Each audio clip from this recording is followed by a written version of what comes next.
Hola, somos el equipo 1 y el día de hoy hablaremos sobre las máquinas térmicas. De manera breve, ¿qué es una máquina térmica?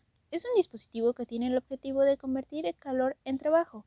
Para ello, utiliza unas sustancias de trabajo, como son el vapor de agua, el aire o la gasolina, que realizan una serie de transformaciones termodinámicas de forma cíclica, para que la máquina pueda funcionar de forma continua. ¿Y cómo funciona? Primero tenemos que recordar el enunciado de Planck. No es posible ninguna transformación cíclica que transforme íntegramente el calor absorbido en trabajo. Este enunciado implica que la cantidad de energía que no ha podido ser transformada en trabajo debe cederse en forma de calor a otro foco térmico. El siguiente esquema lo explica, donde se observa que absorbe una cantidad de calor Q1 de un foco caliente a una temperatura T1, produce una cantidad de trabajo W y cede una cantidad de calor Q2 a un foco frío a una temperatura T2. En otras palabras, un foco caliente que cede energía a la máquina mediante el calor y un foco frío que recibe la energía de la máquina también mediante el calor. Clasificación. Existen tres tipos de máquinas térmicas. El primero de combustión externa, que es cuando el combustible se quema fuera del motor. Por ejemplo, una máquina de vapor. Estos también pueden usar gas como un fluido de trabajo. El siguiente de combustión interna, que es cuando el combustible se quema dentro de la máquina. Por ejemplo, el motor de un automóvil.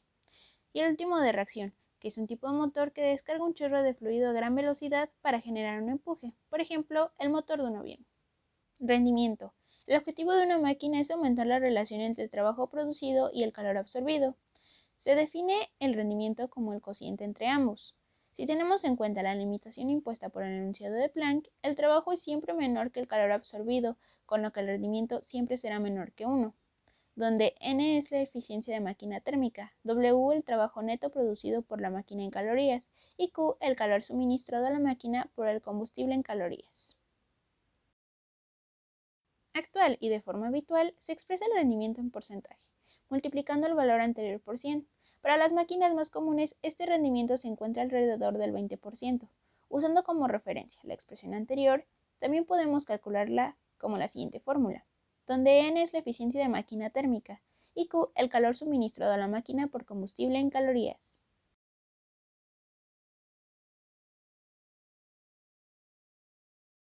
Nicolas Léonard Sadi Carnot fue un científico, físico e ingeniero militar francés. Frecuentemente es considerado como el padre de la termodinámica, siendo el responsable de lo que es conocido como el ciclo de Carnot, que fue propuesto por él en 1824. Es el ciclo más eficiente para convertir una determinada energía térmica en trabajo o, inversamente, crear una diferencia de temperatura, es decir, refrigeración, haciendo una determinada cantidad de trabajo. A pesar de que estos ciclos no pueden ser conseguidos en la práctica, sí proporcionan los límites superiores del rendimiento a que pueden llegar los ciclos reales. El rendimiento de todas las máquinas térmicas reversibles que operan entre las mismas temperaturas es el mismo, independientemente del sistema físico a que corresponda la máquina. En este ciclo se busca tener dos procesos isotermos, uno de absorción de calor ATC y uno de cesión ATF. Esto puede ser un gas ideal sometido a compresiones o expansiones. Puede ser un material paramagnético sometido a campos magnéticos variables. Puede ser un sistema bifásico formado por agua y vapor de agua, donde el resultado siempre es el mismo. Para conectar esas dos isotermas, que sirven para calentar el sistema antes de la absorción y para enfriarlo antes de la cesión, se deben incluir procesos que no supongan un intercambio de calor con el exterior, ya que todo el intercambio se produce en los procesos isotermos. La forma más sencilla de conseguir esto es mediante dos procesos adiabáticos reversibles. Por tanto, nuestra máquina térmica debe constar de 4 pasos. La expansión isoterma CD consiste en poner un gas en contacto con un foco caliente ATC y se expande lentamente. Se extrae el trabajo del sistema, lo que provoca un enfriamiento a una temperatura ligeramente inferior a ATC, que es compensado por la entrada de calor Q y N desde el baño térmico. Puesto que la diferencia de estas temperaturas entre el baño y el gas siempre es diferencial, este proceso es reversible. La expansión adiabática BA es donde el gas se aísla térmicamente del exterior y este se continúa expandiendo. Se está realizando un trabajo adicional, ya que no es compensado por la entrada del calor del exterior, El resultado es un enfriamiento según una curva dada por la ley de Poisson. La compresión isoterma AB se da una vez que se alcanza la temperatura del foco frío y el gas vuelve a ponerse en contacto con el exterior, que ahora es un baño de temperatura TF. Al comprimir el gas tiende a calentarse ligeramente por encima de la temperatura ambiente, pero la permeabilidad de las paredes permite evacuar calor al exterior, de forma que la temperatura permanece constante. En la compresión adiabática BC, el gas se vuelve a aislar térmicamente y se sigue comprimiendo. La temperatura sube como consecuencia del trabajo realizado sobre el gas, que se emplea en aumentar su energía interna. Los puntos de este camino están unidos por una curva dada por la ley de Poisson. Podemos construir el ciclo de Carnot con diversos sistemas, pero los conceptos se pueden demostrar usando un fluido del trabajo familiar, el gas ideal. El sistema se puede considerar como una cámara cerrada por un pistón que está llena de este gas ideal. Los 4 procesos en el ciclo de Carnot son: primero, el sistema está en la temperatura T2 en el estado A. Este está en contacto con un depósito del calor, que es justo una masa lo bastante grande tal que su temperatura no cambia apreciablemente cuando una cierta cantidad de calor se transfiere hacia este sistema. Por lo que el propósito del depósito de calor es una fuente constante de temperatura o reservorio de calor. El estado B, el sistema que se aísla térmicamente y se remueve del contacto con el reservorio de calor, se expande. Durante esta expansión la temperatura disminuye a T1. El intercambio de calor durante esta parte del ciclo es QBC igual a 0. 3. En el estado C, el sistema se pone en contacto con un reservorio de calor a temperatura T1.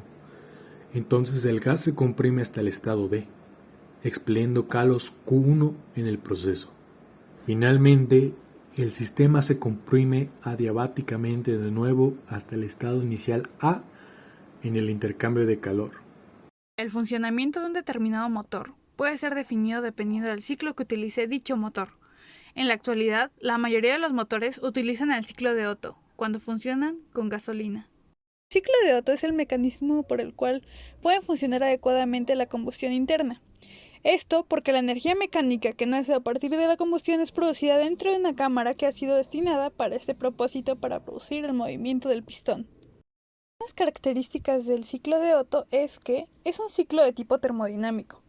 Funciona en motores de 2 tiempos y de 4 tiempos. Su eficiencia depende del rendimiento térmico. En este ciclo, la energía mecánica se produce en la parte interna de la cámara. Y también este ciclo es propio de los motores de combustión interna. Nikolaus Otto fue un reconocido ingeniero alemán, ya que es el hombre que inicia la historia del ciclo de Otto, pues fue el quien inventó y desarrolló este ciclo basado en el motor de combustión interna de 4 tiempos como una alternativa práctica para la máquina de vapor. Se divide en 6 fases, y estas son: admisión. En ella la válvula de admisión se abre para que la mezcla de aire y gasolina pueda entrar al cilindro. Compresión adiabática. La mezcla es comprimida isoentrópicamente y el pistón alcanza su punto muerto superior. Explosión. Se activa una bujía creando una chispa para encender la mezcla. Tensión adiabática. La mezcla se logra expandir y la energía química se transforma en energía mecánica. Enfriamiento isócoro. La presión se reduce y la mezcla se enfría. Escape. Este es el último. La válvula de escape se abre y los productos de la combustión son expulsados. El inicio de un ciclo de Otto se puede conocer aplicando la fórmula de Poisson, que dice TA por VA a la gamma menos 1 es igual a TB por VB a la gamma menos 1. Y el rendimiento se expresa como N es igual a 1 menos TA sobre TB igual a 1 menos VB sobre VA a la gamma menos 1. Es igual a 1 menos 1 sobre R a la gamma menos 1. El ciclo de Otto es ampliamente utilizado en la industria automotriz, principalmente en los vehículos de bajo peso como lo son los automóviles y las motocicletas, pero también es usado en los diferentes tipos de aplicaciones estacionarias que son utilizadas para la producción de energía eléctrica, como es el caso de las plantas de emergencia.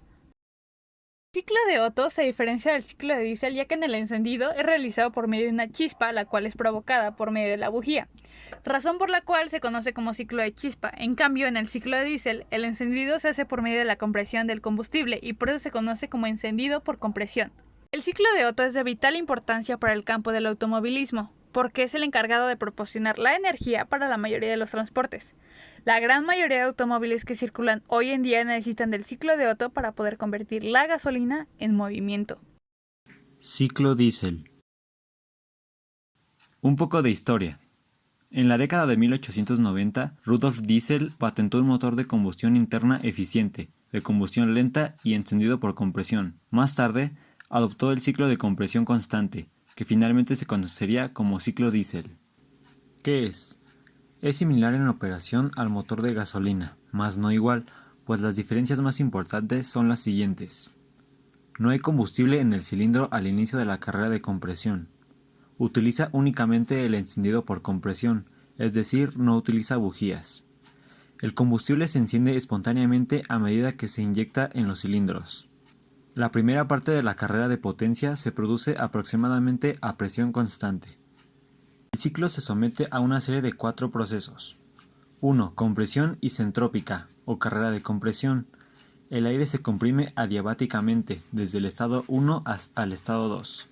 A medida que el pistón se mueve desde el punto muerto inferior al punto muerto superior. 2. Expansión isobárica o fase de ignición. Hay una transferencia de calor a presión constante al aire desde una fuente externa. La energía ingresa al sistema a medida que se agrega calor, y una parte del trabajo se realiza moviendo el pistón. 3. Expansión isentrópica o golpe de poder. El gas se expande adiabáticamente desde el estado 3 al estado 4, a medida que el pistón se mueve. El gas funciona en el entorno, es decir, en el pistón, y pierde una cantidad de energía interna igual al trabajo que abandona el sistema. 4. Descompresión isocórica o carrera de escape. El ciclo se completa con un proceso de volumen constante en el que el calor se rechaza del aire mientras el pistón está en el punto muerto inferior. La carrera de escape se produce directamente después de esta descompresión, mientras que la mezcla gaseosa se ventila a la atmósfera y el proceso comienza de nuevo. Motor diésel de 4 tiempos. El pistón completa 4 tiempos separados mientras gira un cigüeñal. Un golpe se refiere al recorrido completo del pistón a lo largo del cilindro, en cualquier dirección. El motor de 4 tiempos comprende 1. La carrera de admisión. El pistón se mueve desde el punto muerto superior al punto muerto inferior. Al mismo tiempo, la válvula de admisión está abierta mientras el pistón introduce aire, sin combustible, produciendo presión de vacío en el cilindro a través de su movimiento hacia abajo. 2. La carrera de compresión. El pistón se mueve desde el punto muerto inferior al punto muerto superior. Aquí las válvulas de admisión y escape están cerradas, lo que da como resultado una compresión del aire adiabática. El volumen se reduce, la presión y la temperatura aumentan. Al final se inyecta combustible y se quema en el aire caliente comprimido. 3. La carrera de potencia. El pistón se mueve desde el punto muerto superior al punto inferior. Las válvulas de admisión y escape están cerradas. Se produce la combustión, y además la presión permanece constante, ya que el pistón desciende y el volumen aumenta. En esta carrera, el pistón se conduce al cigüeñal, el volumen aumenta y el trabajo en el pistón lo realiza. 4. La carrera de escape. El pistón se mueve desde el punto muerto inferior al punto muerto superior, donde la válvula de escape está abierta mientras se extraen los gases de escape de la cámara. Eficiencia térmica para ciclo diésel. La eficiencia térmica representa la fracción de calor, que se convierte en trabajo.